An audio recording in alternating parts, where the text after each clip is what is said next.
Então, sétimo ano, vamos falar das regras de sinais, tá?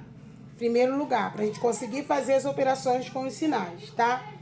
Quando a gente fala de regras dos sinais, a gente tem dois tipos de regras, tá?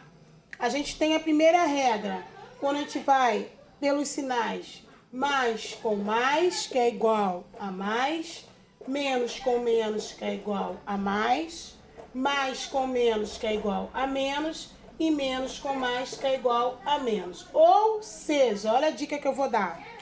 Sinais iguais, positivo. Sinais diferentes, negativo. Gravei isso, estou tranquila para fazer. Isso é numa regra onde eu estou fazendo uma expressão que eu tenho que só ir sinalizando, fazendo a soma, vamos dizer assim. Mas tem outra regra que eu tenho que fazer a subtração. E aí essa regra muda. Que quando eu tenho que fazer a subtração, eu repito o sinal do maior e diminuo. Então, se eu tiver lá mais 5 menos 2, visto que, gente, eu não preciso colocar o mais 5 na frente, a cruzinha. Eu só estou colocando para vocês entenderem. Quando tá o número sem a cruzinha, sem sinal nenhum, significa que ele é positivo, tá? Eu só coloquei para vocês entenderem.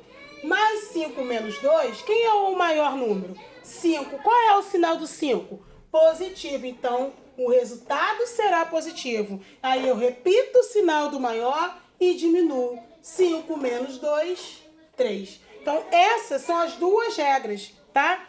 Eu tenho a regra da adição e a regra da subtração. Então, na regra da subtração, sinais diferentes, tá? Sinais diferentes.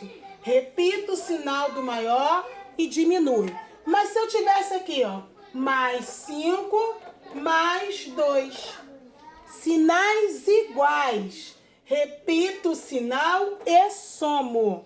5 mais 2, 7. Entendeu a diferença? Se o sinal tiver, então eu vou falar bem pausadamente para vocês escreverem aí. Na regra dos sinais, se os sinais forem diferentes, quais sinais são esses? O negativo e o positivo, tá?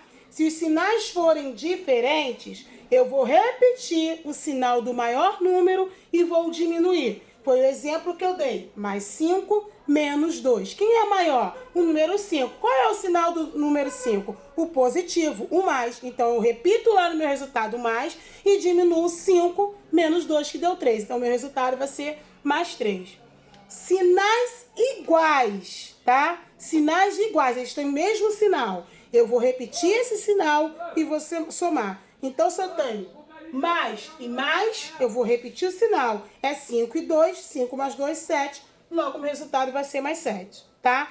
Na outra regra que eu passei primeiro, eu tenho que entender que quando eu tô lá numa expressão mais com mais, é positivo, é mais. Menos com menos é mais com menos é menos com mais é menos. Ou a dica que eu dei, se eles são iguais, é positivo. Se eles são diferentes, é negativo, tá? Isso são as regras dos sinais, tá? Eu vou passar uma expressãozinhas para vocês pegarem melhor, tá? Então, vou dar um exemplo, outro exemplo aqui. Se eu tivesse aqui um mais, um positivo, mais e dentro um negativo. Então, esse mais, ele ia se repetir, correto? Mas olha só, aqui dentro, quem vai casar, vai fazer par com o negativo é quem tá fora. Quem vai casar com ele aqui, ó. Então, mais com menos vai dar quanto? Menos. De qualquer forma, não teria menos? Vai ficar assim, ó, mais, menos. Mais com menos não dá menos? Então, esse meu resultado, ele vai ser menos. Essa é a primeira regra da gente aqui. Mais com menos dá menos. Então, é importante eu prestar atenção, tá? Que quando eu faço a adição, eu tenho que prestar atenção no que tem no meu parênteses. Por isso que é importante eu fazer até dentro do parênteses para me não confundir. Lembra, Deusa, que eu falei? Deixa dentro do parênteses para não confundir. Porque o sinal que está no meio, ele vai interagir com o próximo parênteses, que vem depois dele. O da frente, ele vai se conservar, você conserva ele. O sinal que está no meio interage com ele, tá? Esse que vai interagir com ele. Depois sim que você vai fazer o outro. Você vem por etapas dentro de uma expressão, tá? Então, acredito que eu tenho tirado essa dúvida. Vocês copiem, tá? O que eu falei, escutem pausadamente e copiem, tá? Depois eu vou passar algumas expressões para vocês sobre regras de sinais.